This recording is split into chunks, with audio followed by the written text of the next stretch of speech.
So magandang araw mga kaibigan, ito na yung budget meal na computer na pupuin natin. Nagkakahalaga siya ng 15,500 PHP, kasama siya lahat, as in kompleto na siya. So ito yung RAM 8GB,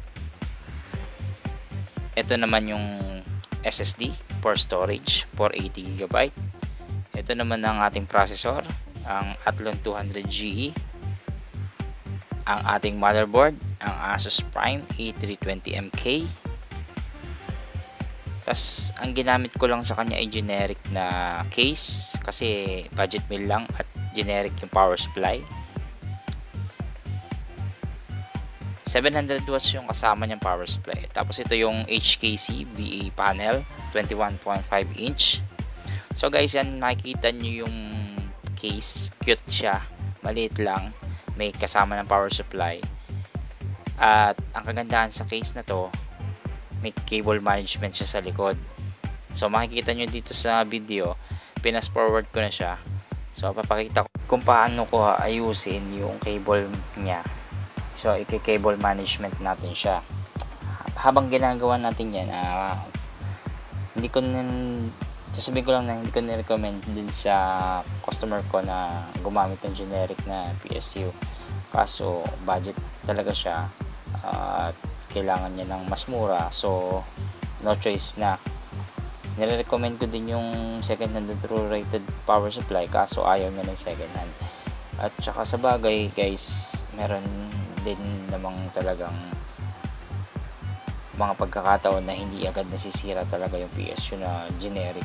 Minsan nagtatagal din talaga sila, katulad na lang sa mga ibang shop na napansin ko. Base lang naman yung sa experience ko, so tingnan lang natin kasi bago naman siya, tsaka may warranty, so try natin.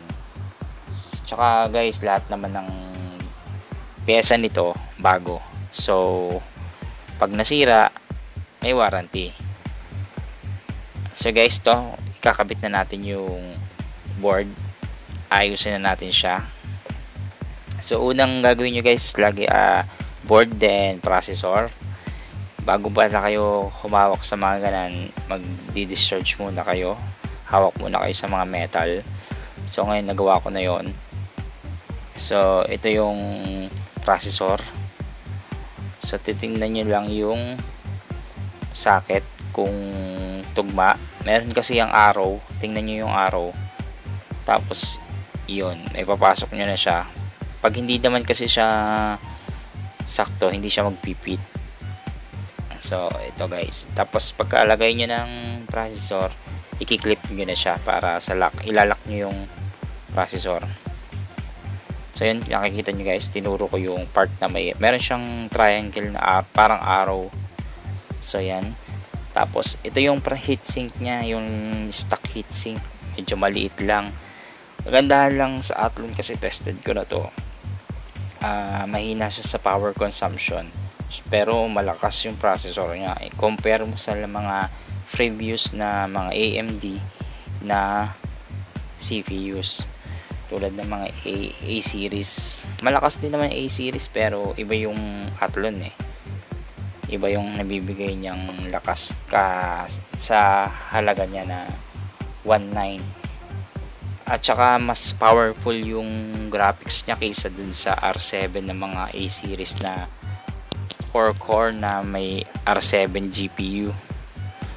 So masasabi ko lang dito sa Athlon, the best na budget meal na PC.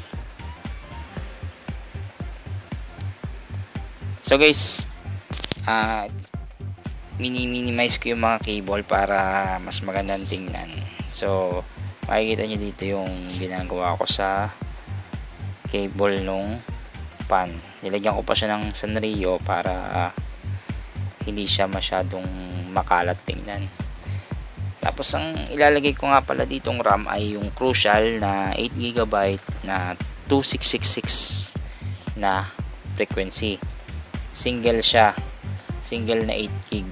So, para siya ay pag nag-upgrade ay pwede pang lagyan ng 8GB or 16GB na memory. So yung memory ay value RAM lang. So may binili din akong heat spreader na HyperX na magmumukha siyang HyperX. Nabili ko lang siya ng 80 pesos. Kasama na rin siya dun sa total nung pinili nating PC. So yan, naikabit ko na yung heatsink ng RAM.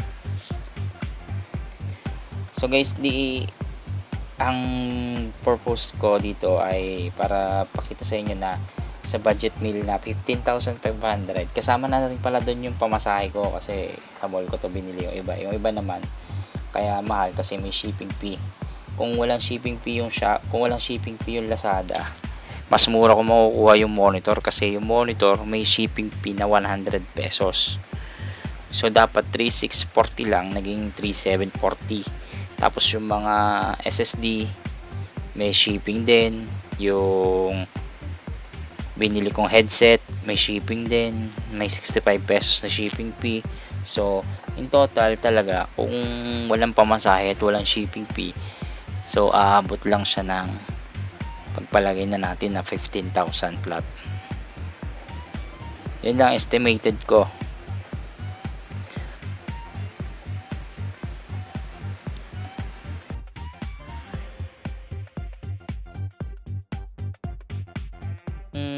Kagandahan pala dito sa case na to, mayroon siyang lagayan ng SSD sa likod, na totally sa likod, kumbaga sa kabilang side ng panel.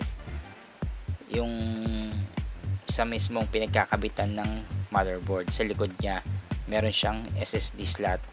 Nakakatuwa kasi yung size nung compact talaga siya, na may cable management, pwede mo lagyan ng dalawang pan.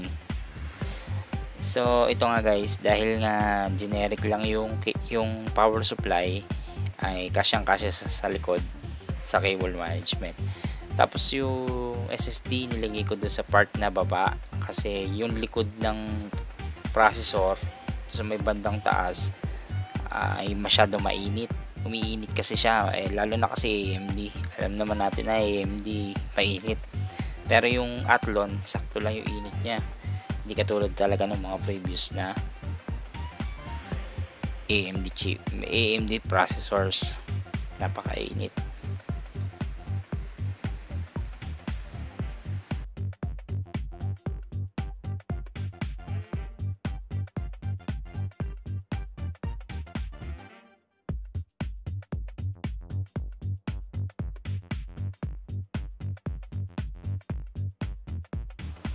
Medyo guys, malaki pala yung size ng motherboard. Hindi siya yung maliit na tulad ng dati na para lang siyang micro. Pero ito medyo malaki ng konti. Kaya medyo yung 24 pin inayos ko pa at kinalas ko yung cable tie para maipasok ng ayos, mai-fold ko ng bahagya yung mga wires. Pero hindi naman yun makaka-apekto sa mga cable, hindi siya kumbaga mapupunit kasi yung pagkakatanggal naman niya para lang may plot ko ng ayos yung mga cable. Kasi kapag ka naka-cable tie, parang nagiging solid yung cables kasi napabilog, so hindi siya kakasya, kaya kailangan palapadin ko siya.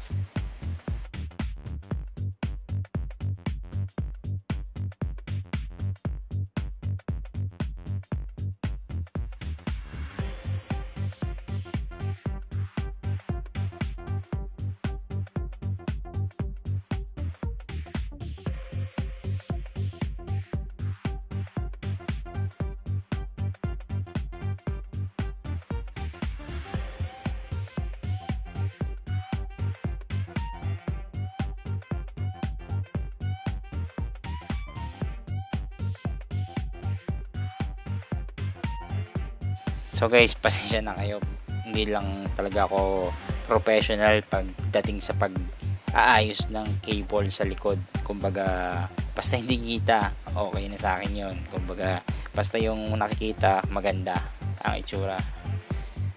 Pero at least maganda tong case na to kasi may pwede siyang i-cable management sa likod. So makikita nyo yung size talaga ng case, maganda siya, maliit lang, compact na compact. So yan guys, yan kita, medyo talagang malinis yung loob, maganda yung pagkakagawa talaga ng case, maganda yung build nya. Saka natutuwa ngayon ako sa Neutron Odyssey kasi naglabas sila ng ganito. Yung dati nilang nilalabas dati na mga budget ng case, talagang kulay lata na parang pag pinukpok mo ng isa mapupunit. So thumbs up ngayon sa Neutron Odyssey, maganda yung kanila. Tsaka yung kanilang generic na supply, naka big pan na siya, kaya maganda yung airflow. So thumbs up din doon kasi mura yung case, may kasama ng generic na power supply na 700 watts na naka big pan, para ka nang naka rack na 450 watts na PSU na tigpa 500 kasi naka big pan na siya, tapos maayos din yung maganda sa kanya, 700 watts din siya.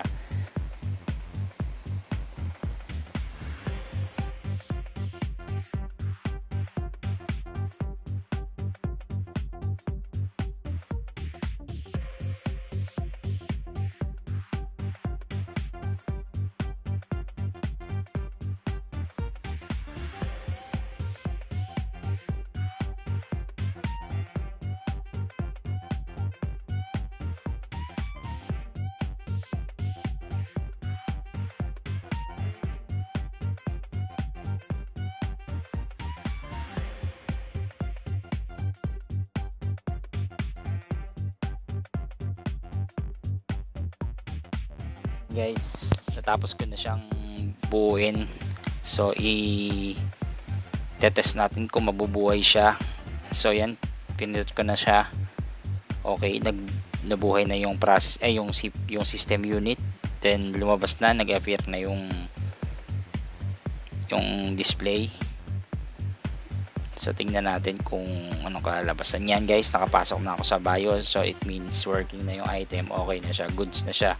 So i-reformat ko na lang siya into Windows 10 kasi lahat kasi nang lumalabas na bagong board at processor ngayon, Windows 10 compatible na lang. Nahirapan na kayong makahanap ng compatible sa Windows 7. Kung siguro meron, hindi ko lang sure kung meron talaga, or hindi ko sure na wala.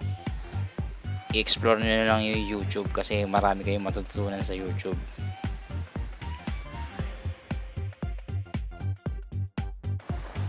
Natapos ko nang install yung OS at nalagyan ko na rin siya ng GTA 5 na laro. So para ma-test ko siya sa laro at may pakita sa inyo kung gaano kalakas yung AMD Athlon 200G pag naka 8GB na siyang memory or RAM. So guys, itong gamit ko ngayon ay ulitin ko yung specs. Athlon 200GE, 8GB of RAM, 480GB of SSD. Ang monitor natin ay 21.5 inch na IPS BA panel. Ulit ko, BA panel siya na HKC ang brand. Naka 1080p.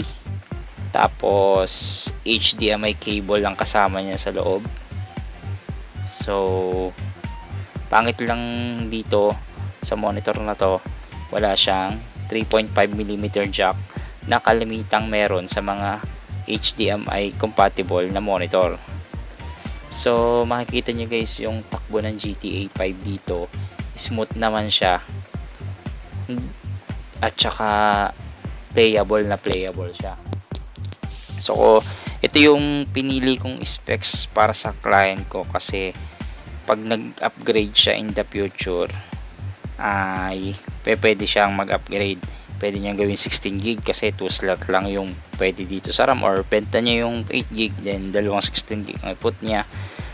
Tapos sa SSD naman hindi na niya kailangan agad pagpalit agad kasi naka 480GB na siya, or pwede mag-add na lang siya ng HDD pag napuno.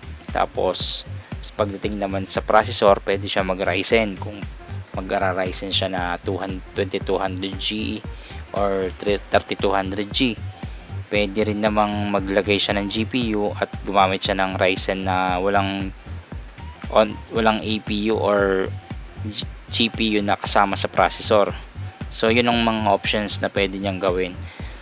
Kaya ito na rin ang binili ko kasi mas cheap. Kailangan niya ng budget meal na computer dahil nga kulang sila sa budget para sa mas magandang klase. Pero superb na rin yung performance ng computer na to kasi unlike before ng mga unang mga panahon,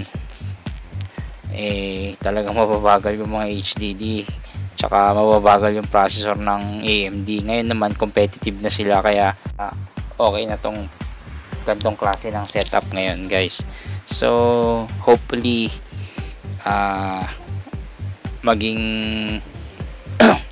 way ito para magkaroon kayo ng desisyon or magkaroon kayo ng idea kung papasaba sa inyo yung AMD 200GE or hindi. So guys, salamat sa panonood at sana mag-subscribe kayo at i-like nyo yung mga videos ko. Salamat.